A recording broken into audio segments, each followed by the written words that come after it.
दोस्तों, आज हम बात करेंगे मोमेंटम की, यानी गति की ताकत।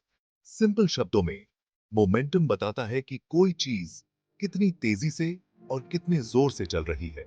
कोई भारी चीज धीरे चले या कोई हल्की चीज तेज, दोनों में मोमेंटम हो सकता है।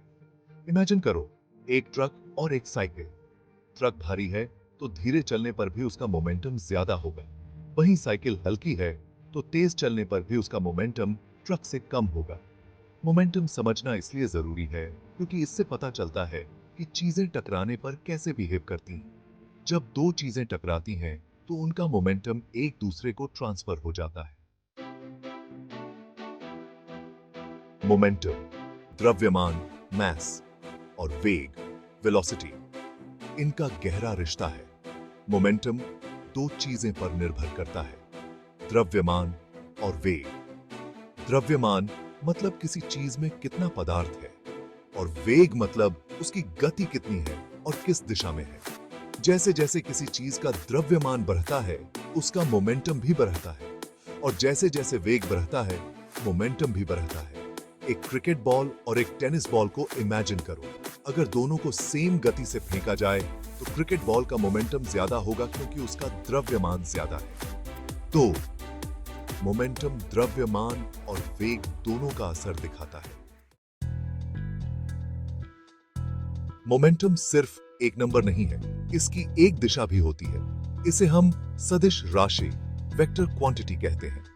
मोमेंटम की दिशा हमेशा ऑब्जेक्ट के वेग की दिशा में होती है। मान लो एक कार उत्तर दिशा में 50 किलोमीटर प्रति घंटे की रफ्तार से जा रही है, तो उसका मोमेंटम भी उत्तर दिशा में होगा। अगर कार दिशा बदलकर पूर्व दिशा में जाने लगे, तो मोमेंटम की दिशा भी पूर्व दिशा में हो जाएगी।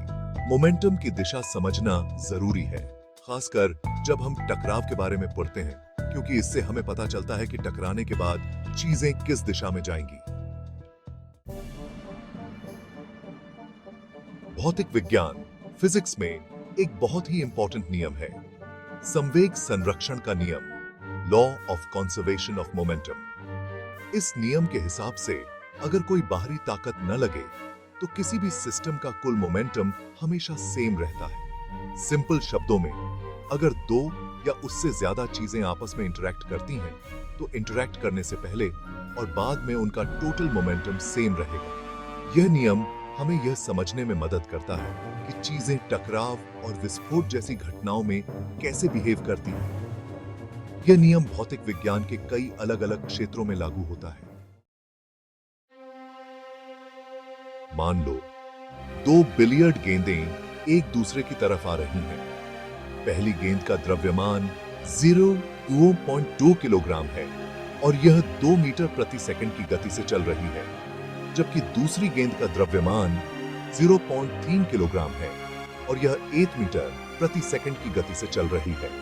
टकराने से पहले पहली गेंद का मोमेंटम 0.4 किलोग्राम मीटर प्रति सेकंड है और दूसरी गेंद का मोमेंटम 0.3 किलोग्राम मीटर प्रति सेकंड है।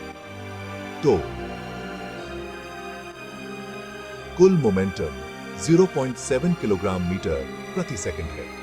जब गेंदें टकराती हैं तो उनका मोमेंटम एक दूसरे को ट्रांसफर हो जाता है। टकराने के बाद मान लो पहली गेंद 0.5 मीटर प्रति सेकंड की गति से और दूसरी गेंद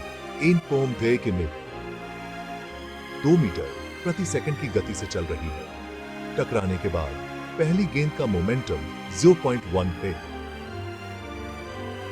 किलोग्राम मीटर प्रति सेकंड है और दूसरी गेंद का मोमेंटम 0.6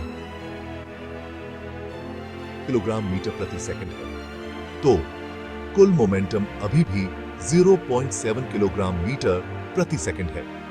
यह उदाहरण दिखाता है कि संवेग संरक्षण का नियम कैसे काम करता है। टकराने से पहले और बाद में कुल मोमेंटम सेम रहता है, भले ही इंडिविजुअल गेंदों का मोमेंटम बदल गया हो।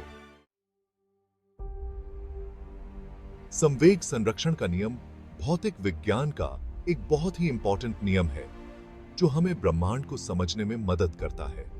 यह नियम हमें बताता है कि किसी भी सिस्टम का कुल मोमेंटम तब तक सेम रहता है जब तक कोई बाहरी बल काम नहीं करता है।